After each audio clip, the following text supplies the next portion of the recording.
यार आप देख रहे हैं सिटी पोस्ट लाइव और मैं हूं दीपक शर्मा। एक बड़ी खबर आ रही है, जनता दल यूनाइटेड ने अपना समर्थन वापस ले लिया है बीजेपी की सरकार से। मणिपुर में एन बीरेन सिंह की सरकार है, बीजेपी की सरकार है।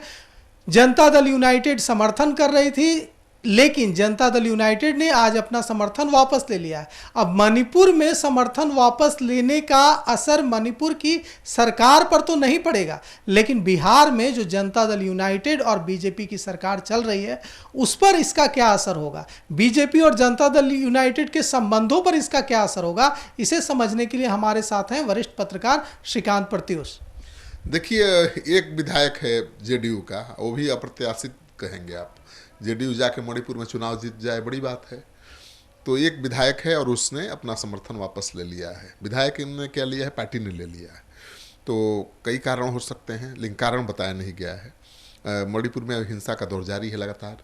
आप देख ही रहे हैं कि सरकार विपक्ष के निशाने पर है और विपक्ष आरोप लगाता रहा है कि मणिपुर में आग लगाए रखना चाहती है बीजेपी। हाँ, वहाँ पर हिंसा पर काबू नहीं सरकार पा रही है। कहा जा रहा है कि मणिपुर में जो सपोर्ट वापस लिया गया है, यह दिखा रहा है कि संबंध जनता दल यूनाइटेड और भारतीय जनता पार्टी के बहुत अच्छे नहीं चल रहे हैं, इसलिए सपोर्ट बिल्कुल ये मैसेज देने के लिए समर्थन वापस लिया। एक विधायक सपोर्ट दे या न दे, क्या अंतर पड़ता है? 60 सदस्यीय विधानसभा है, 37 विधायक है बीजेपी के, तो सरकार चलाने के लिए तो बहुमत है बीजेपी के पास। लेकिन फिर भी समर्थन वापस लेने का क्या मतलब है? केवल ये मैसेज देना कि भाई हम आपके साथ बंधे हुए नहीं हैं, आप जैसे चाहेंगे वैसे हमको नहीं चला सकते। तो एक मैसेज तो ये है कि भाई बिहार में भी अब सीटों के बंटवारे को लेकर खेला होगा या खेला शुरू हो चुका है, तभी तो ये मैसेज देने की कोशिश की है। हार्ड मैसेज है जेडीयू की तरफ से बीजेपी को, बहुत ही हार्ड मैसेज है ये। और नीतीश कुमार भी बहुत हार्ड बार्गेनर है, आपको पता है।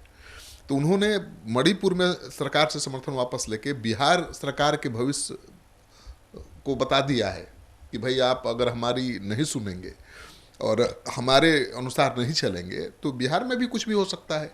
नीतीश कुमार तो नाराज चल ही रहे हैं, आपको पता है।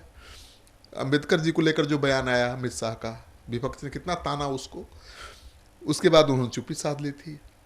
वक्फ बोर्ड को लेकर भी वो असहज महसूस कर रहे हैं, क्योंकि नीतीश कुमार बीजेपी के साथ भले बहुत दिनों से हैं, लेकिन बीजेपी के साथ रहते हुए भी अपने सेकुलर क्रेडेंशियल को हमेशा बचाए रखा, हमेशा कभी उस पर आंच नहीं आने दी।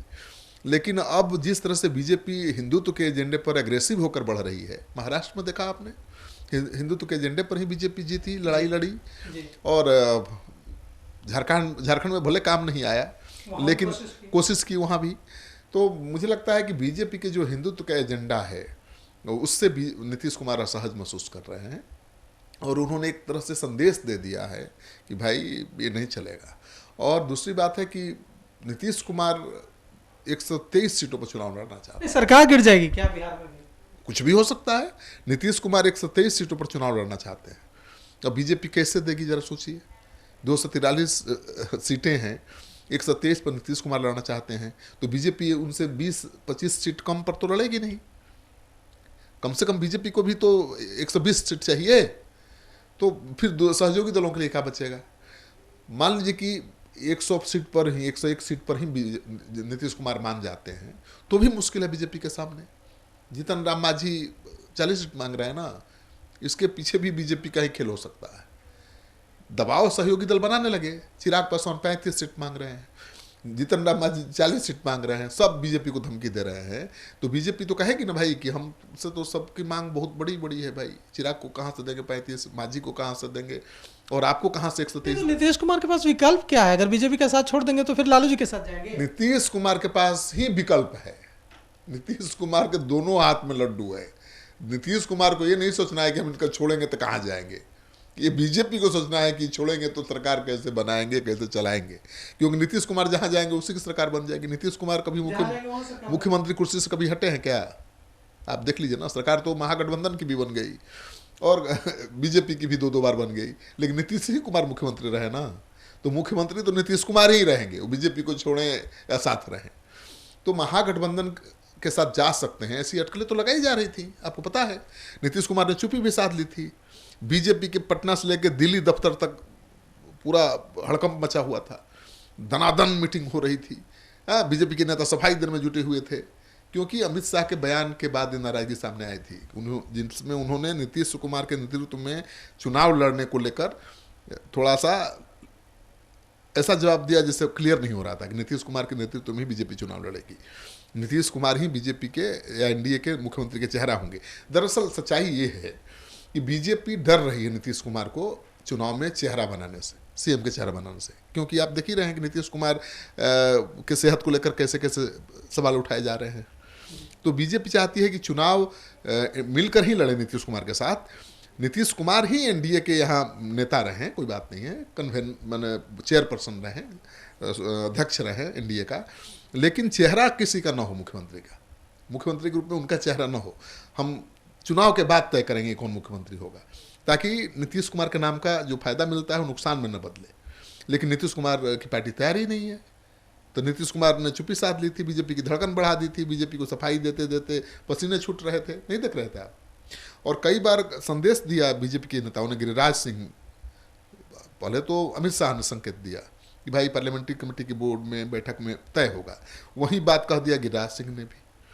विजय सिन्हा हैं डिप्टी सीएम जो नीतीश कुमार के अंडर काम करते हैं, उन्होंने कहा कि अटल बिहारी वाजपेयी को असली श्रद्धांजलि तब होगी जब बिहार में बीजेपी की अपनी सरकार होगी, मतलब अपना मुख्यमंत्री होगा। तो नीतीश कुमार बहुत असहज महसूस कर रहे हैं बीजेपी के साथ, और उन्होंने चुप्पी भी साध ली थी, लेकिन अब फिर एक बार सफाई दे दी कि नहीं भाई अब कहीं नहीं जाएंगे, यहीं रहेंगे। दो बार सफाई तो लेकिन सफाई देने का कोई मतलब नहीं ना है, सफाई तो हमेशा देते रहते हैं वो, लेकिन फैसला लेने की बारी आती है तो तुरंत ले लेते हैं। पहले नहीं कहते थे कि मिट्टी में मिल जाएंगे, बीजेपी के साथ नहीं जाएंगे, जब आरजेडी के साथ थे चले गए कि नहीं, पता चला एक झटके में। तो बीजेपी अगर उनको असहज करेगी, बीजेपी सीटें जितनी मांग रहे हैं नहीं देगी, तो कोई भी बड़ा फैसला ले सकते हैं। और इसका संकेत दिया है मणिपुर में सरकार से समर्थन वापस लेकर। बीजेपी से समर्थन वापस ले या न ले उसका क्या मतलब है भाई, बीजेपी को तो बहुमत है वहाँ पर, लेकिन फिर भी लिया, क्यों, मकसद क्या था, केवल संदेश देना था कि भाई हम आपकी शर्तों पर तो नहीं आपके साथ रहेंगे, हमारी शर्तों पर आपको मेरे साथ हमारे साथ रहना है तो रहिए। और केंद्र में भी नीतीश कुमार का सहयोग बहुत जरूरी है, आपको पता है, बहुत जरूरी है। केंद्र सरकार भी चल रही है नीतीश कुमार के बलबूते, और बिहार में तो सोच ही नहीं सकते, माइनस नीतीश एनडीए की सरकार बनेगी ये तो सोचा ही नहीं जा सकता है। माइनस नीतीश तो महागठबंधन की भी सरकार बनेगी ऐसा भी नहीं सोचा जा सकता। नीतीश कुमार बैलेंसिंग फैक्टर है। तो मणिपुर में जो फैसला लिया है जेडीयू ने, ये बहुत बड़ा फैसला है, इसका दूरगामी परिणाम होगा। और ये मुहर लग गई सिटी पोस्ट की खबर पर कि सीटों को लेकर घमासान जारी है। नीतीश कुमार 123 सीटों पर लड़ना चाहते हैं ताकि बीजेपी अपने सहयोगी दलों से मिलकर खेला न कर पाए। नीतीश कुमार को ये डर है ना भाई, पिछले चुनाव में चिराग पासवान ने जेडीयू के सभी सीटों पर उम्मीदवार खड़ा कर दिया, कितना नुकसान पहुंचा दिया, 70-80 विधायक वाली पार्टी को 43 पर पहुंचा दिया। तो नीतीश कुमार ये चाहते हैं कि किसी भी सूरत में बीजेपी उन्हें छोड़कर या माइनस नीतीश सहयोगी दलों के साथ मिलकर सरकार न बना पाए। इसके लिए जरूरी है कि उसकी सीटें कम करवाई जाए, अपनी सीटें बढ़ाई जाए। तो नीतीश कुमार 123 सीटों पर लड़ना चाहते हैं। अब बीजेपी के पास कोई रास्ता नहीं है, मुझे लगता है मणिपुर के संदेश के बाद बीजेपी को तो सीट देना ही पड़ेगा नीतीश कुमार को जितना मांगेंगे, और 101 से कम सीट पर तो नहीं जाएंगे, लिख के ले लीजिए, मैं देता हूँ। मांग रहे हैं 123, समझौता होगा भी, बीच का रास्ता निकलेगा भी, तो बीजेपी से ज़्यादा सीट पर लड़ेंगे वो। अब बीजेपी से ज़्यादा सीट पर लड़ेंगे तो बीजेपी के पास चुनौती ये है कि चिराग को कैसे संतुष्ट करेगी, मांझी को कैसे मनाएगी, उपेंद्र कुशवाहा को कैसे मनाएगी। और जीत पक्की करने के लिए जरूरी है मुकेश सहनी को भी साथ लाना। मलाह तो पारंपरिक रूप से एनडीए के साथ ही रहे हैं, लेकिन मुकेश सहनी के आने के बाद मलाह वोट बैंक में डिवीजन हुआ है। जहां मुकेश सहनी जाते हैं वहां 50-60% मलाह जा रहे हैं, उनको नेता मान रहे हैं। तो महागठबंधन से उनको वापस लाना बहुत जरूरी है, बीजेपी इस पर भी काम कर रही है।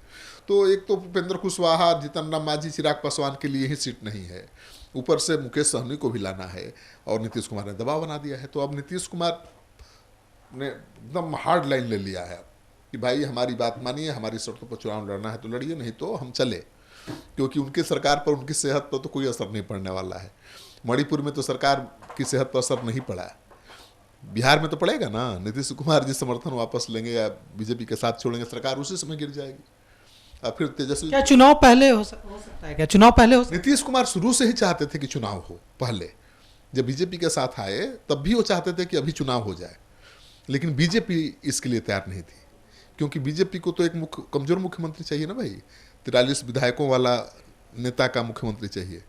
अब चुनाव होता तो फिर 60-70 सीट जीत जाते नीतीश कुमार, तो बीजेपी पर पहले ही की तरह रूल करते। तो उन पर दबाव बनाए रखने के लिए बीजेपी ने चुनाव नहीं कराने दिया। लेकिन अब नीतीश कुमार भाई मुख्यमंत्री हैं, वो कभी भी कोई बड़ा फैसला ले सकते हैं। और मणिपुर में जो फैसला उन्होंने लिया है उसका तो साफ संकेत है कि बिहार में भी झोल है। बीजेपी के जेडीयू के रिश्ते सहज नहीं हैं। बिहार में भी सीटों की संख्या को लेकर, सीटों के चयन को लेकर बहुत खींचतान है और मामला बिगड़ सकता है।